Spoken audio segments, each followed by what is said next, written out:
Étude sur l'obéissance, partie 2. Quand on réalise la croix, quand on réalise combien notre Seigneur rempli d'amour a souffert le martyre à cause de la désobéissance, on se sent redevable du Christ. Et on méprise la désobéissance et on méprise le péché.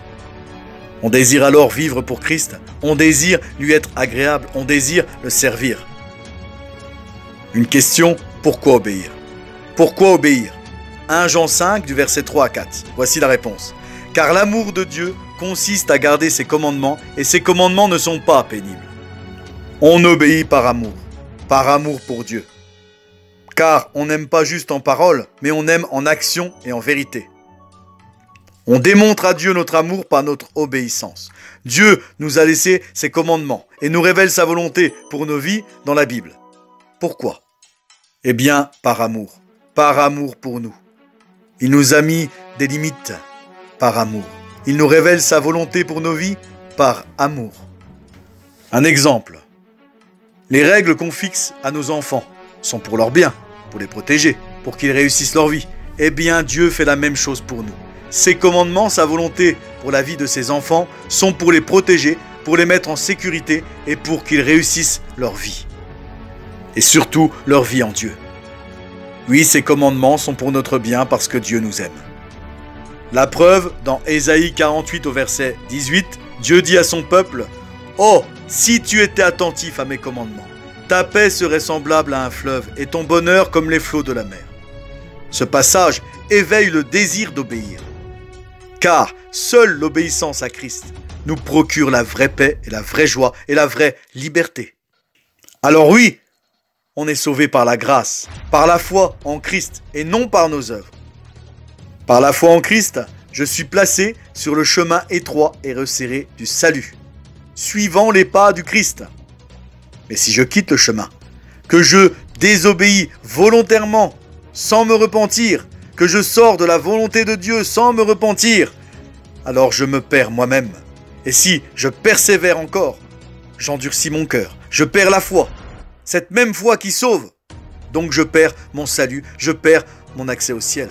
Et Jésus me dira, après ma mort, comme dans ce passage dans Matthieu 7 au verset 33, « Je ne t'ai jamais connu, retire-toi de moi, toi qui commets l'iniquité. » Nous devons bâtir notre vie sur l'obéissance. L'obéissance à Christ, l'obéissance à la parole de Dieu. Matthieu 7 du verset 24 à 27.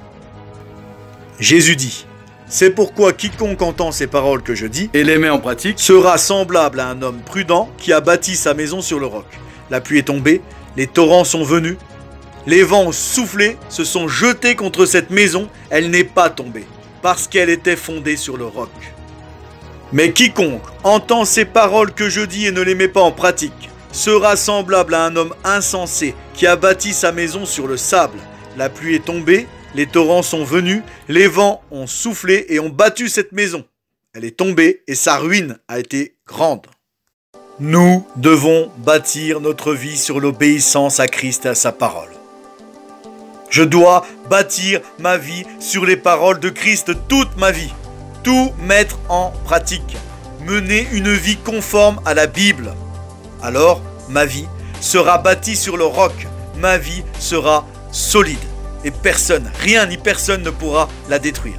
Mais si je n'écoute pas et ne construis pas ma vie sur l'obéissance à Christ et sur sa parole, si je désobéis au contraire, ma vie sera fragile, ma vie sera désastreuse, ma vie sera ruinée.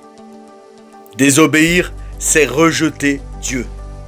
Dans 1 Thessaloniciens 4 au verset 8, Paul dit « Celui qui rejette mes préceptes, donc son enseignement, ses conseils spirituels, ne rejette pas un homme, mais Dieu qui nous a remplis du Saint-Esprit. » Donc en gros, si je rejette l'enseignement du pasteur qui a le Saint-Esprit, si je rejette tous ces conseils qu'il me donne pour mener une vie d'obéissance, ce n'est pas le pasteur que je rejette, mais c'est Dieu. Mon salut, je l'obtiens que par Dieu en son Fils Jésus-Christ. Mais si je rejette Dieu, si je me sépare de lui par ma désobéissance volontaire et persévérante, alors je me sépare de mon salut, plus d'entrée au ciel.